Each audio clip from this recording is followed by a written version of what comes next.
पुंछ जिले च LOC दे लागे ग्रां शाहपुर च राती जित बक्खी दिक्खो उत्नेरा छाए दा है। वजह LOC पारा थमां पाकिस्तान आसेआ कीती गई दी गोलाबारी है। इस गोलाबारी मुजब बिजली दे खंबे ते तार गी भारी नुकसान पुज्जा है। बिजली दे खंबे खडेरने ते त्रुट्टे दे तार जोड़ने च कई ध्याड़े लगी सकदे न। बिजली कर्मचारी अपनी जान तली उपर रखिए तबाह होए दे बिजली दे बुनियादी ढांचे की बहाल करने की कोशिश करा करते हैं। जितनी भी लाइन हमारी सब काट दी। पहले तो हमारा अपना कम्युनिकेशन रहा तो हम तार मंगा लिया था दफ्तर में अपना जी साहब नाल बात करके तो तार वगैरह को कोई इंतजाम कर लिया था। लेकिन आज कम्युनिकेशन हमारा कट है, इस वजह तो हम सवेरा का आ गए यहाँ खजरना कोई भी चाट। गांधीनगर जम्मू च बाबा सुरगुलदेव के थान उपर नाग पंचमी के उपलक्ष्य श्रद्धालुएं हाजरी भरी ते पूजा अर्चना की। इस मौके श्रद्धालुएं नवेद भी वंडिया गया। ये पर्व है, ये सारी दुनिया मनाती है इस देवते, क्योंकि धरती साड़ी जी है ये बगैर विराजमान है, नाग देवता का बगैर विराजमान है।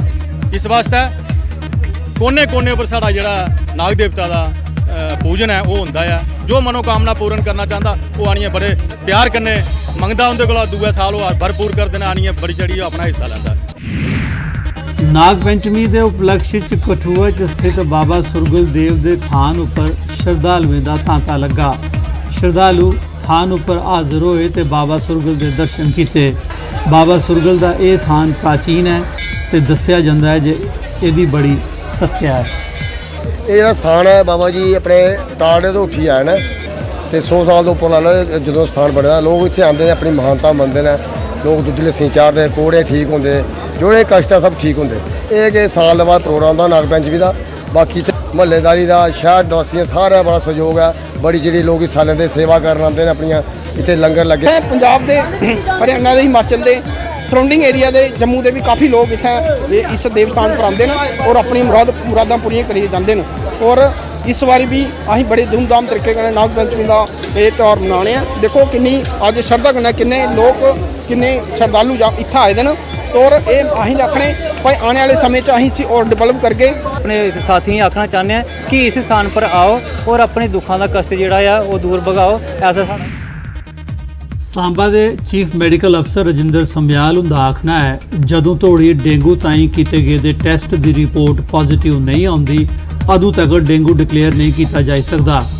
अजकल सांबा के लोग डेंगू की खबरें छा त्राए दिन। रजिंदर समयाल उनका आखना है जे BRO के 17 जवाने का टैसट किया गया है तो अजे रिपोर्ट आना बाकी है। लोगों की खाम खा घाबरने की लोड़ नहीं है। कुछ गिरफ्त के केसेस इसमें भी एक प्राइवेट हॉस्पिटल है कृष्ण ज्योति, तो 15 के केसेस वहाँ थे परसों। उनका भी यही था कि वो सिंपल बुखार के केसेस हैं, लेकिन वो भी जो रैपिड टेस्ट पॉजिटिव हैं तो मान के चल रहे थे। उसमें सबका पॉजिटिव नहीं था, उसमें जो 12 केसेस हैं उनका पॉजिटिव था। तो बाकी जो हैं वो आ रहा था बिडाल पॉजिटिव, जिस जो टाइफाइड के लिए होता है। तो टोटल अगर मान के चलें तो 17 केसेस जो इन्होंने डेंगू पॉजिटिव किस्म का निकाला है दोनों हॉस्पिटल में से। तो ये डेंगू नहीं है।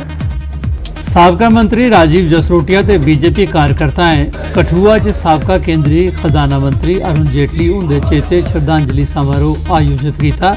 उन्हें सुर्गवासी नेता की तस्वीर उपर फुल चाढ़िए श्रद्धांजलि दी ते अरुण जेटली के योगदान की चेते किया।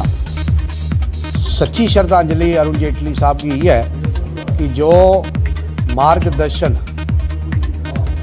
साढ़े लोगों वास्ते उन्हें सेट किए और जो एक ट्रेंड सेटर की भूमिका और संकट मोचक की भूमिका जो अरुण जेटली जी ने पूरे जीवन अपने निभाई और विद्यार्थी परिषद को ली है। पार्लियामेंट च फाइनेंस मिनिस्टर तक की भूमिका, defence minister, parliament minister, information broadcasting minister, अनेक भूमिका निभाते हुए अपने कर्तव्य का निर्वाह किया। अज साढ़े च नहीं है। पुंछ नगर के शीश महल स्थित government girls higher secondary school केंद्र सरकार के जल शक्ति अभियान तहत एक सेमिनार आयोजित किया गया। सेमिनार बख-बख सरकारी ते गैर सरकारी स्कूलों के छात्रें ते छात्राएं हिस्सा लेता। उन्हें पानी का संरक्षण करने, पानी की बचाने ते भविख ताई वाटर हार्वेस्टिंग के महत्व उपर लो पाई। जैसा कि आप जानते हैं कि हिंदुस्तान भर में ये कैंपेन चल रही है ऑनरेबल प्राइम मिनिस्टर जनाब नरेंद्र मोदी साहब की तरफ से 15 अगस्त पे भी ये ऐलान किया गया था कि पूरे हिंदुस्तान में जल शक्ति अभियान वाटर ही लाइफ, पानी ज़िंदगी है, इस कैंपेन को जो है वो फैलाया जाए। इसके तहत यहाँ ਕਠੂਆ ਦੇ ਗ੍ਰਾਂ ਘਾਟੀ ਦੇ ਲੋकें ਡੀਸੀ ਕਠੂਆ ਹੁੰਦੇ ਅੱਗੇ ਅਪੀਲ ਕੀਤੀ ਹੈ ਜੇ ਉਹਦੇ ਆਧਾਰ ਕਾਰਡ, ਰਾਸ਼ਨ ਕਾਰਡ ਤੇ ਵੋਟਰ ਕਾਰਡ ਤੌਲੇ ਬਣਾਏ ਜਾਣ ਕਿ ਜੇ ਇਹਦੇ ਅਭਾਵ ਵਿੱਚ ਉਹਨੇਗੀ ਹਰ ਗੱਲਾਂ ਦਾ ਨੁਕਸਾਨ ਠਵਾਣਾ ਪਵਰਦਾ ਹੈ। ਉਹਨੇਗੀ ਰਾਸ਼ਨ ਹਾਸਲ ਕਰਨੇ 'ਚ ਵੱਖ-ਵੱਖ ਸੋਸ਼ਲ ਵੈਲਫੇਅਰ ਸਕੀਮਾਂ ਦਾ ਲਾਭ ਚੁੱਕਣੇ 'ਚ ਵੀ ਮੁਸ਼ਕਲ ਪੇਸ਼ ਆਵਰਦੀ ਹੈ। ਇੱਕ ਐਸਾ ਸਿਸਟਮ ਹੈ, ਮੇਰੇ ਗ੍ਰਾਂ ਬੜਾ ਗਰੀਬ ਲੋਕ ਨੇ, ਉਹਦੇ ਕਛ ਕਿਰਾਇਆ ਵੀ ਸ਼ਾਇਦ ਨਹੀਂ ਹੋਆ ਕੁਝ ਐਸਾ ਟਾਈਮ ਆਉਂਦਾ, ਉਹ ਆਧਾਰ ਕਾਰਡ ਬਣਾਉਣਾ ਉਹਨੇ ਬੜਲਾ ਲੱਗਣ, ਸ਼ਾਮੀ ਵੇਲਾ ਲੈਣ 'ਚ ਪਤਾ ਲੱਗਾ ਨਹੀਂ ਆਣਾ ਟਾਈਮ ਮਹਾਰਾਜ ਜਨੀਆ ਕੱਲ ਆਇਓ, ਉਹ ਵਿਚਾਰੇ ਚਲਿੰਦੇ ਘਰੇ, ਉਹ ਦੁਬਾਰਾ ਬਣਾਉਣ ਹੀ ਨਹੀਂ ਆਉਂਦੇ। ਉਹ ਕਿੰਨਾ ਬਣਾਉਣ ਕਿੰਨਾ ਹੁੰਦੇ, ਇਹ ਕਿਰਾਇਆ ਨਹੀਂ ਹੁੰਦਾ। ਦੂਆ ਨੰਬਰ ਮੈਂ ਇਹ ਵੀ ਗੱਲ ਆਖਣਾ ਚਾਹੁੰਦਾ, ਜਿयां ਵਿਚਾਰੇ ਸਿਸਟਮ ਆਧਾਰ ਕਾਰਡ ਪੂਰਾ ਲਿੰਕ ਹੋਇਆ ਮੇਰੇ ਗ੍ਰਾਂ ਮਸ਼ੀਨ ਜਾ, ਉੱਥੇ ਆਧਾਰ ਕਾਰਡ ਲਿੰਕ ਹੋਈ ਜਾਣ, ਲੋਕੇ ਸਾਰੇ ਬਣੀ ਜਾਣ ਤੇ ਵੋਟਰ ਕਾਰਡ ਵੀ ਗ੍ਰਾਂ ਵਿੱਚ ਵੋਟਰ ਕਾਰਡ ਦੇ ਉਹਨੇ ਬਣਾ ਲੈਣ। ਜਿਹੜਾ ਮੇਨ ਮੁੱਦਾ ਆ ਰਾਸ਼ਨ ਕਾਰਡ, अगर आधार कार्ड हो तो राशन कार्ड करना ऑनलाइन होना, तो आधार कार्ड नहीं हो तो वोटर राशन करना ऑनलाइन कि'यां होना। मैं चाहना भाई आधार कार्ड बड़ा जरूरी है, उहदे कन्नै कन्नै मेरा राशन कार्ड भी ऑनलाइन करवाना बड़ा जरूरी है। अज चाहते हैं वो भी ऑनलाइन हो। आधार कार्ड तकरीबन कोई 50% न बने ते राशन कार्ड भी लोकें दे घट गए। हूँ राशन कार्ड जेह्ड़े बनगन, आधार कार्ड उं'दे कन्नै लिंक होङन ते फिर उं'दा राशन मिलना है। अगर बैंक खाता खलाना होया असें तो उहदे च आधार कार्ड मंगदे, राशन कार्ड की कापी मंगदे। अगर जियां लाडली बेटी छोटे बच्चे ने उं'दे दा ही राशन कार्ड, आधार कार्ड, हर एक चीज़ चाहिदी है। इस करियै ओह् बड़ा जरूरी है। अस चाहते हैं कि डी साहब कन्नै मिलियै कि डी साहब साढ़ी समस्या जेह्ड़ी हल करङन।